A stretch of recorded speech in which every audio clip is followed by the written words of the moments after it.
রাষ্ট্র ও জনগণের স্বার্থে প্রয়োজনে সরকার কঠোর হবে বলে জানিয়েছেন তথ্যমন্ত্রী জহিরুদ্দিন স্বপন। ভোটাধিকারের জন্য দীর্ঘ সংগ্রামের পর এখন জনগণের প্রত্যাশা পূরণের সময় বলেও উল্লেখ করেন তিনি। সকালে জাতীয় প্রেস ক্লাবে এক অনুষ্ঠানে এসব কথা বলেন তথ্যমন্ত্রী। এ সময় মুক্তিযুদ্ধ বিষয়ক মন্ত্রী বলেন, স্বাধীনতার পর গণতন্ত্র প্রতিষ্ঠার আন্দোলনেও বাংলাদেশের রক্তাক্ত পরিস্থিতি তৈরি হয়েছে, যা কাম্য ছিল না। এমদাদুল হক খানের প্রতিবেদন।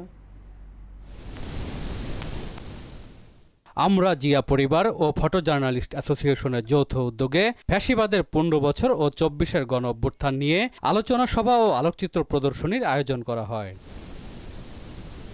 অনুষ্ঠানে বিএনপির দীর্ঘ রাজনৈতিক আন্দোলনের ইতিহাস তুলে ধরেন তথ্যমন্ত্রী জহিরুদ্দিন স্বপন। উঠে আসে প্রয়াত খালেদা জিয়ার নেতৃত্বে স্বৈরাচার বিরোধী আন্দোলন প্রসঙ্গ। একটি সামরিক স্বৈরতন্ত্রকে পরাজিত করেছেন, গোটা জাতিকে ঐক্যবদ্ধ করেছেন, তত্ত্বাবধায়ক সরকার ব্যবস্থার অধীনে নির্বাচিত নারী প্রধানমন্ত্রী হিসাবে আবির্ভূত ঘটেছে। আন্দোলনে তরুণ প্রজন্মের অংশগ্রহণের কথা উল্লেখ করে তাদের অভিজ্ঞতা ও প্রজ্ঞার কথাও তুলে ধরেন জহিরুদ্দিন স্বপন। রাজপথের আন্দোলনের পাশাপাশি সামাজিক যোগাযোগ মাধ্যমে রাজনৈতিক উত্তেজনা ও বিভাজন প্রবণতারও সমালোচনা করেন তিনি। পার্লামেন্টের ছোটখাটো নাটককে রাজপথে এনে আরো বেশি ওটাকে বাষ্প দিয়ে দেন সোশ্যাল মিডিয়াতে নানান রকম যুদ্ধে লিপ্ত করার একটা প্রকল্প কেউ কেউ হাতে নিয়েছে। আলোচনার মাধ্যমে সমাধানের পাশাপাশি জনগণের স্বার্থে প্রয়োজনে কঠোর হওয়ার কথাও জানান তথ্যমন্ত্রী।